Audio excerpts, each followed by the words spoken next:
بسم اللہ الرحمن الرحیم۔ 5 ایسی عورتیں جن کی کوئی نماز قبول نہیں ہوتی۔ حضور صلی اللہ علیہ وسلم نے فرمایا، اللہ کے بندو، اللہ سے کما حقہ ڈرو اور اسلام کے مضبوط کڑے کو اچھی طرح تھام لو۔ ایک اللہ کی عبادت تخلیق کائنات اور حاکمیت الہی کا مقصود ہے۔ اسی سے دھرتی کی آبادی ہوگی اور انسانیت خوشحالی پائے گی۔ فرمان باری تعالیٰ ہے بھی، مرد یا عورت ایمان کی حالت میں نیک عمل کرے تو ہم اسے خوشحال زندگی بسر کروائیں گے اور ہم انہیں ان کے بہتر اعمال کا ضرور اجر دیں گے۔ اور چونکہ اللہ تعالیٰ پاک ہے، اس لیے قبولیت بھی پاکیزہ چیزوں کو عطا کرتا ہے، لہذا عمل صالح کو اپنے ہاں بلند فرما کر اسے قبول فرماتا ہے۔ اللہ پر ایمان اور اعمال میں حصول رضا الہی کی کوشش کرنا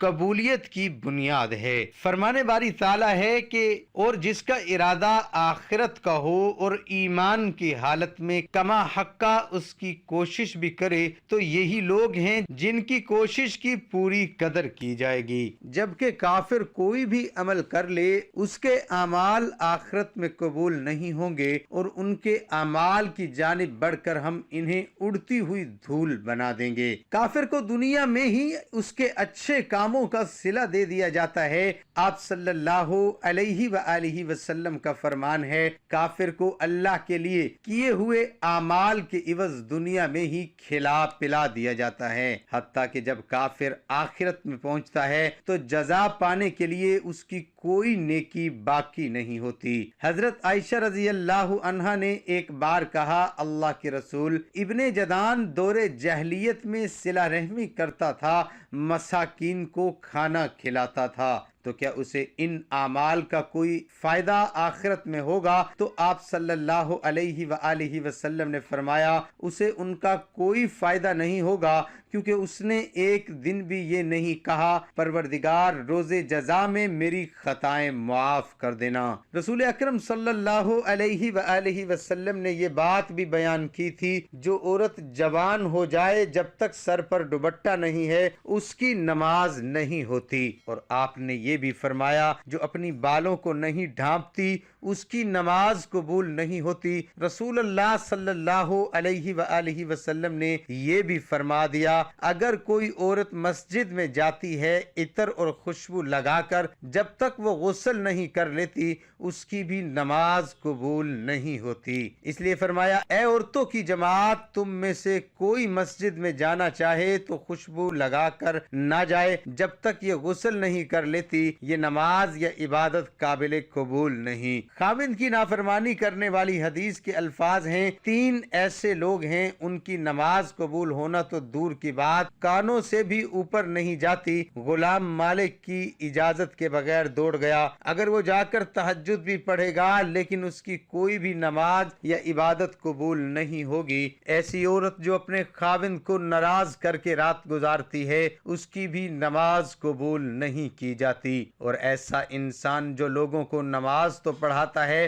لیکن لوگ اس کی امامت پر خوش نہیں ہیں، پسند نہیں کرتے، شرط یہ ہے کہ کوئی شرعی سبب ہو، ویسے مزاج کی بات نہ ہو، ایسا انسان اگر کسی سبب کی وجہ سے لوگ اسے پسند نہیں کرتے تو ایسے انسان کی نماز بھی قبول نہیں ہوتی۔ حضرت ابو ہریرہ سے روایت ہے کہ آپ صلی اللہ علیہ وآلہ وسلم نے فرمایا، 3 لوگوں کی نہ نماز قبول ہوتی ہے اور نہ کوئی نیکی اوپر چڑھتی ہے۔ ایک بھاگے ہوئے غلام کی جب تک کہ اپنے مولی کے پاس نہ آ جائے اور ان کے ہاتھ میں اپنا ہاتھ نہ دے دے۔ 2 ایسی عورت جس سے اس کا شوہر ناراض ہو اور مست شرابی کی جب تک شراب کا اثر ختم نہ ہو جائے۔ اس حدیث کے فائدے میں لکھتے ہیں کہ مرد عورت پر نگراں ہے اور عورت اس کے ماتحت ہے۔ خدا کے بعد عورت کے لیے شوہر ہی ہے، والدین کے حق پر شوہر شوہر کا حق غالب ہو گیا ہے۔ اگر مذہب میں کسی کو سجدہ تعظیمی کی اجازت ہوتی تو عورت کو ہوتی کہ وہ شوہر کو سجدہ کرے۔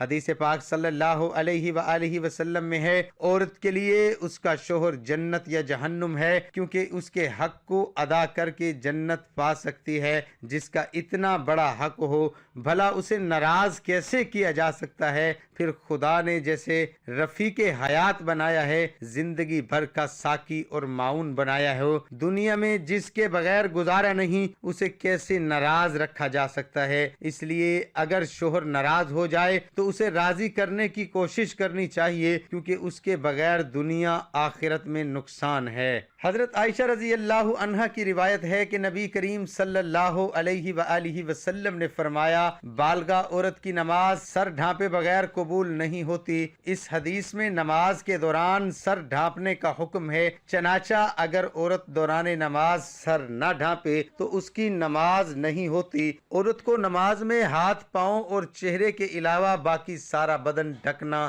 ضروری ہے۔ سینہ بند ضروری نہیں، ایسے باریک کپڑوں میں جن سے بدن جھلکے نماز نہیں ہوتی۔ جو کپڑے ایسے باریک ہوں کہ ان کے اندر سے بدن نظر آئے، ان سے نماز نہیں ہوتی۔ نماز کے لیے دوپٹہ موٹا استعمال کرنا چاہیے۔ چہرہ، دونوں ہاتھ گھٹنوں تک اور دونوں پاؤں ٹخنوں تک، ان تین اعضاء کے علاوہ نماز میں پورا بدن ڈھکنا عورت کے لیے نماز کے صحیح ہونے کی شرط ہے۔ اس کے بغیر نماز نہیں ہوگی۔ خواتین کا یہ کہنا کہ جب بندوں سے پردہ نہیں تو خدا سے کیا پردہ، بالکل غلط منطق ہے۔ اللہ تعالیٰ سے تو کپڑے پہننے کے باوجود آدمی چھپ نہیں سکتا، تو کیا پورے کپڑے اتار کر نماز پڑھنے کی اجازت دے دی جائے گی؟ پھر بندوں سے پردہ نہ کرنا ایک مستقل گناہ ہے۔ جو عورت اس گناہ میں مبتلا ہو، اس کے لیے یہ کیسے جائز ہو گیا کہ وہ نماز میں بھی سطر نہ ڈھانکے؟ الغرض عورتوں کا یہ شبہ شیطان ہے، ان کی نمازیں غارت کرنے کے لیے ایجاد کیا ہے۔ نماز کے دوران سر کھل جائے اور 3 بار سبحان اللہ کہنے کی مقدار تک کھلا رہے تو نماز ٹوٹ جائے گی، اور اگر سر کھلتے ہی فوراً ڈھک لیا تو نماز ہو گئی۔ نفل نماز تو بیٹھ کر پڑھنے کی اجازت ہے، گو بیٹھ کر پڑھنے کا آدھا ثواب ملے گا،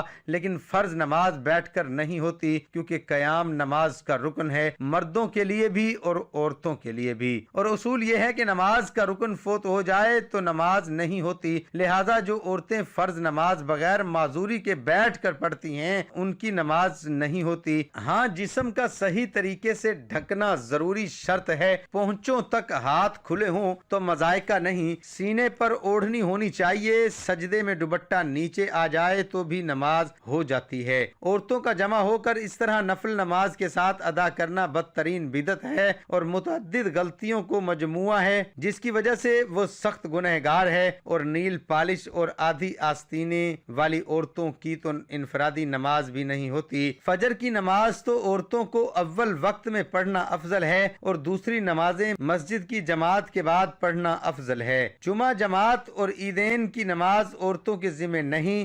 حضرت صلی اللہ علیہ وآلہ وسلم کا بابرکت زمانہ چونکہ شر و فساد سے خالی تھا، ادھر عورتوں کو حضرت صلی اللہ علیہ وسلم سے احکام سیکھنے کی ضرورت تھی، اس لیے عورتوں کو مساجد میں حاضری کی اجازت تھی، اور اس میں بھی یہ با پردہ جائیں، میلی کچیلی نہ جائیں، زینت نہ لگائیں۔ اس کے باوجود عورتوں کو ترغیب دی جاتی تھی کہ وہ اپنے گھر میں نماز پڑھیں۔ چنانچہ حضرت عبداللہ بن عمر رضی اللہ عنہ سے روایت ہے کہ حضرت صلی اللہ علیہ وآلہ وسلم نے فرمایا، اپنی عورتوں کو مسجدوں سے نہ روکو اور ان کے گھر ان کے لیے زیادہ بہتر ہیں۔ حضرت عبداللہ بن مسعود رضی اللہ عنہ سے روایت ہے کہ رسول اللہ صلی اللہ علیہ وسلم نے فرمایا، ترجمہ: عورت کا اپنے کمرے میں نماز پڑھنا اپنے گھر کی 4 دیواری میں نماز پڑھنے سے بہتر ہے، اور اس کا پچھلے کمرے میں نماز پڑھنے اگلے کمرے میں نماز پڑھنے سے بہتر ہے۔ مسند احمد میں حضرت ام حمید سعدیہ رضی اللہ عنہا سے مروی ہے کہ انہوں نے عرض کیا، یا رسول اللہ صلی اللہ علیہ وسلم، میں آپ کے ساتھ نماز پڑھنا پسند کرتی ہوں۔ آپ صلی اللہ علیہ وآلہ وسلم نے فرمایا، ترجمہ، مجھے معلوم ہے کہ تم کو میرے ساتھ نماز پڑھنا محبوب ہے، مگر تمہارا اپنے گھر کے کمرے میں نماز پڑھنا گھر کے صحن میں نماز پڑھنے سے بہتر ہے، اور گھر کے صحن میں نماز پڑھنا گھر کے احاطے میں نماز پڑھنے سے بہتر ہے، اور احاطے میں نماز پڑھنا اپنے محلے کی مسجد میں نماز پڑھنے سے بہتر ہے، اور اپنے محلے کی مسجد میں نماز پڑھنا میری مسجد میں میرے ساتھ نماز پڑھنے سے بہتر ہے۔ راوی کہتے ہیں کہ حضرت ام حمید رضی اللہ عنہا نے یہ ارشاد سن کر اپنے گھر کے لوگوں کو حکم دیا کہ گھر کے سب سے دور اور تاریخ ترین کونے میں ان کے لیے نماز کی جگہ بنا دی جائے، چنانچہ ان کی ہدایت کے مطابق جگہ بنا دی گئی، وہ اسی جگہ نماز پڑھا کرتے تھے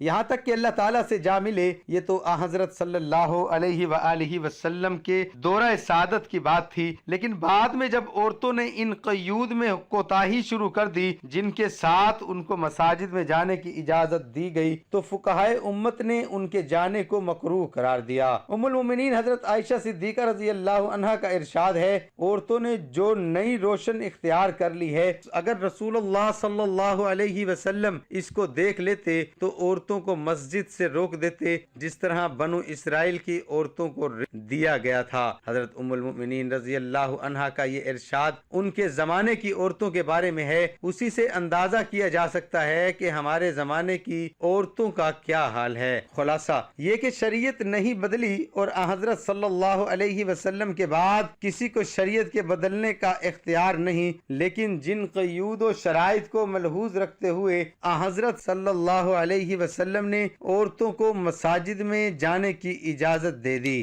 جب عورتوں نے ان قیود و شرائط کو ملحوظ نہیں رکھا تو اجازت بھی باقی نہیں رہے گی۔ اس بنا پر حکمائے امت ہیں عورتوں کی مساجد میں حاضری کو مکروہ قرار دیا، گویا یہ چیز اپنی اصل اعتبار سے جائز ہے مگر کسی عارضے کی وجہ سے ممنوع ہو گئی ہے، اور اس کی مثال ایسی ہے کہ وبا کے زمانے میں کوئی طبیب امرود کھانے سے منع کر دے، اب اس کی یہ معنی نہیں کہ اس نے شریعت کو حرام و حلال کو تبدیل کر دیا، بلکہ یہ مطلب ہے کہ ایک چیز جو جائز و حلال ہے وہ ایک خاص موسم اور ماحول کے لحاظ سے مضر صحت ہے، اسی سے منع کیا جاتا ہے۔ اللہ پاک ہمیں دین کی سمجھ نصیب فرمائے اور ہمارا خاتمہ ایمان پر فرمائے۔ ناظرین، کمنٹ باکس میں اللہ کے 99 ناموں میں سے ایک نام ضرور ٹائپ کریں۔